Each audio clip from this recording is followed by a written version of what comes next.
Students, good morning. आज मैं लेके आया हूँ मैं कुलदीप तिवारी आज आप सबके लिए लेके आया हूँ income under the head of salary income tax act 1961। क्या क्या कौन कौन सी इनकम हमारी टैक्सेबल होगी under the head of salary के अंदर, कब टैक्सेबल होगी, किसके द्वारा दिया गया और कौन रिसीव किया, वो इनकम जो सैलरी के अंदर आती है उसके बारे में हम बात करने चल रहे हैं। हम बताते हैं, अगर कोई इनकम रिसीव होती है किसी एम्प्लॉय के द्वारा, एम्प्लॉयर से, अपने एम्प्लॉयर से कोई एम्प्लॉय सैलरी रिसीव करता है तो वो income under the head of salary taxable होगा।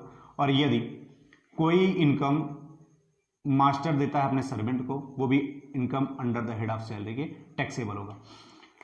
चार्जिंग सेक्शन कौन सा है? चार्जिंग सेक्शन हमारा है सेक्शन 15, जो हमें बताता है कि सैलरी के अंदर कौन कौन सी इनकम टैक्सेबल होगी, कौन कौन सी इनकम टैक्सेबल नहीं होगी। तो और इसमें यदि कोई सैलरी पार्टनर द्वारा रिसीव किया जाता है by the partnership form, partnership form से पार्टनर कोई सैलरी रिसीव कर रहा है तो वो कहाँ टैक्सेबल होगा? वो टैक्सेबल होगा income under the head of PGBP. अगर कोई पार्टनर सैलरी रिसीव करता है पार्टनरशिप फर्म से तो वो जो रिसीव करेगा वो पीजीबीपी के अंदर टैक्सेबल होगा। और यदि एमपी हैं, एमएलए हैं, एमएलसी हैं, ये सब कोई सैलरी रिसीव कर रहे हैं तो वो कहाँ जाएगा? वो जाएगा income from the other sources में, ठीक है। और यदि कॉन्ट्रैक्ट ऑफ सैलरी है, कहीं क्वेश्चन में दिया गया कॉन्ट्रैक्ट ऑफ सैलरी, तो वहां जाके कंफ्यूजन नहीं होना चाहिए। वहां पे देखना है कॉन्ट्रैक्ट ऑफ सैलरी है तो वो टैक्सेबल होगा under the head of salary, और कॉन्ट्रैक्ट फॉर सैलरी है तो वो टैक्सेबल होगा under the head of PGBP, ठीक है। तो अब हम बात करेंगे, अगर ये दिया है any amount receive before joining the employment, अगर एम्प्लॉयमेंट ज्वाइनिंग करने से पहले कोई सैलरी रिसीव हुई, कोई इनकम रिसीव हुआ, और यदि जॉब ज्वाइन करने के बाद, मतलब जब हम ज्वाइन करते हैं उसके बाद छोड़ के चले जाते हैं तब कोई इनकम प्राप्त होती है तो वो कहाँ जाएगा? वो प्रॉफिट इन ल्यू मान करके सैलरी के अंदर टैक्सेबल हो जाएगा, ठीक है।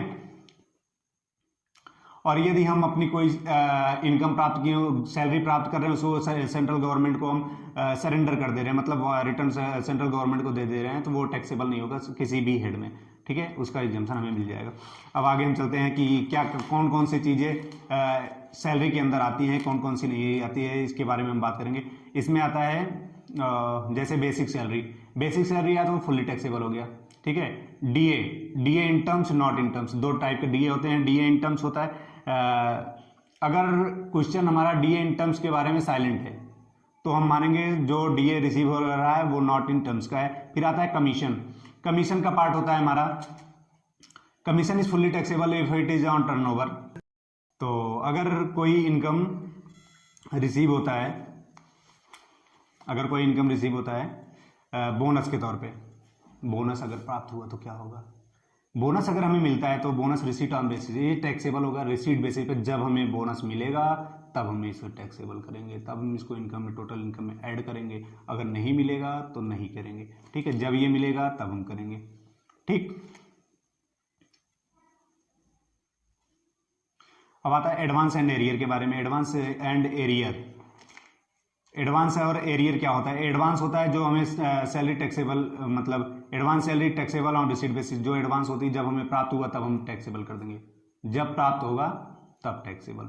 और अगर एरियर है, एरियर भी जब प्राप्त होगा तभी टैक्सेबल हो जाएगा। Arrear it mean salary under the dispute और इंक्रीज ऑफ सैलरी रेट्रोस्पेक्टिवली, मतलब जैसे सैलरी हमें मिल रही है और फिर हमें